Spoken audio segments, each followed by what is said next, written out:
Welcome to another video. This bad news with the news. First of 6 Goon Squad officers gets 20 years over torture of 2 black Mississippi men.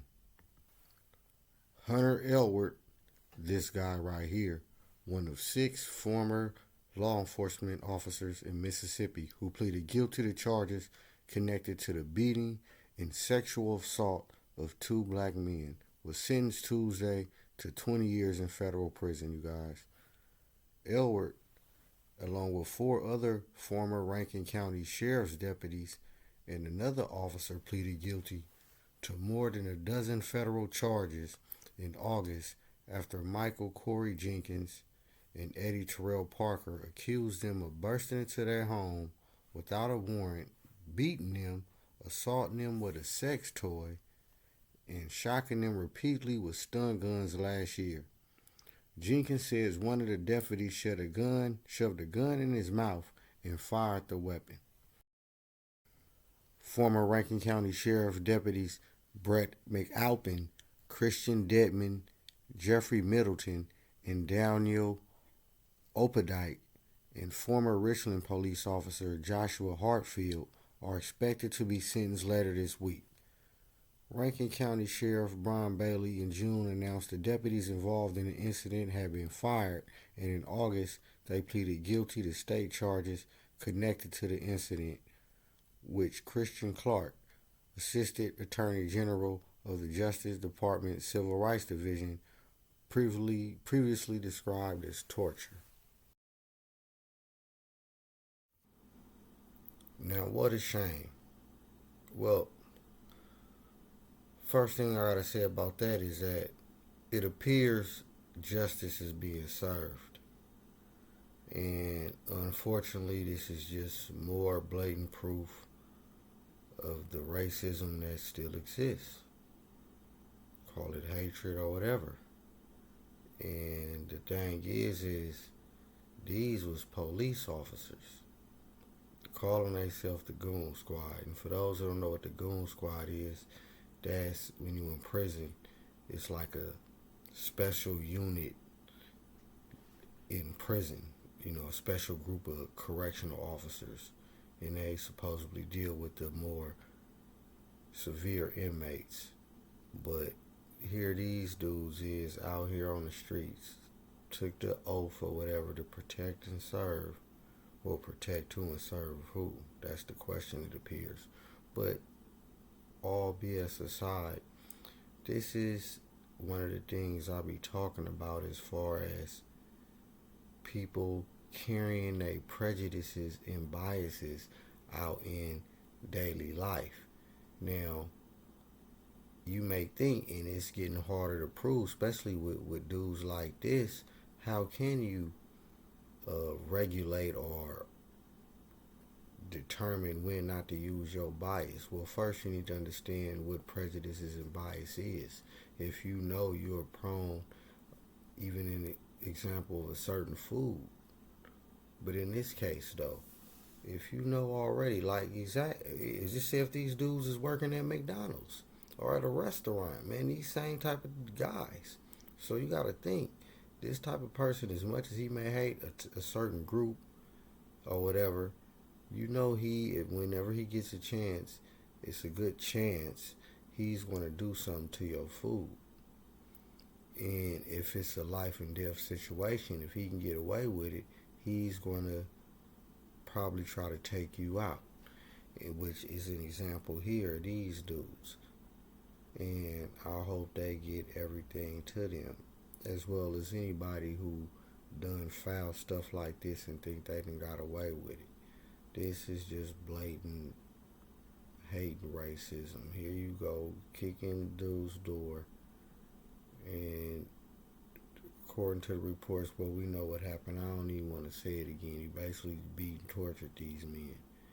And again, it appears justice is being served, because sometimes you got certain travesties that's so blatant, but even then though, when you see how they even tried to cover it up. So they, afterwards, while the 2 men laying there beat, half dead, they standing around plotting, trying to figure out how they gonna cover this up. I believe they would stash drugs in a gun. Typical primitive police cover-up work. And again, justice is being served. But again, carrying your biases out in the world that ain't it. And I want to say a lot more, but I'm just trying to keep it PG. But that ain't cool. And if you one of them people, because I know one of you type of people don't get me wrong, everybody got biases. I only eat a certain type of ice cream.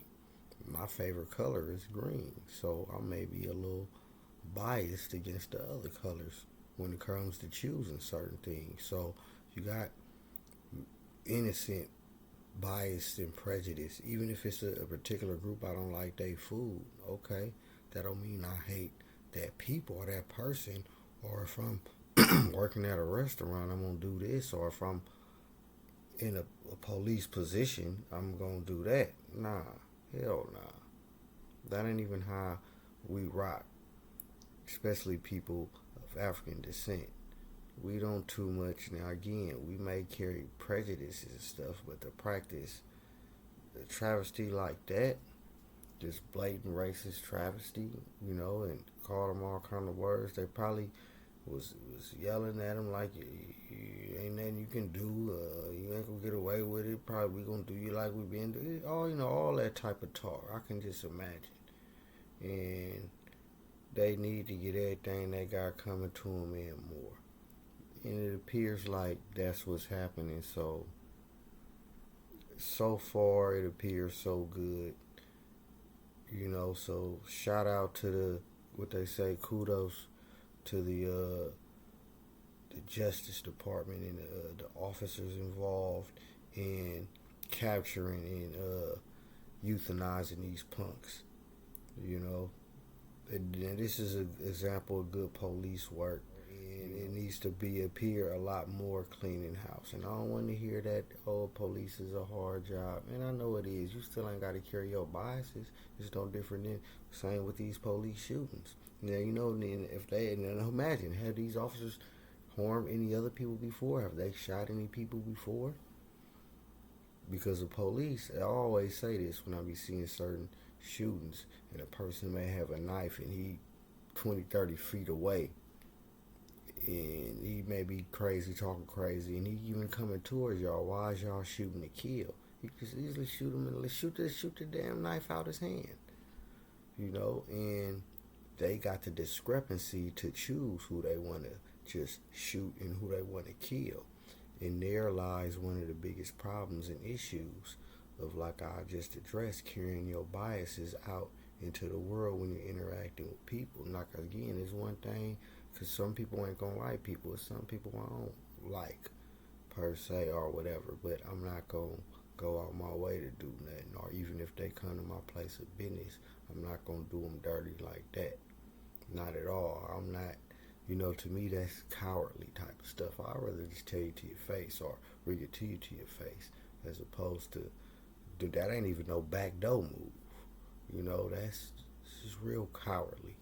But I just wanted to report that to y'all.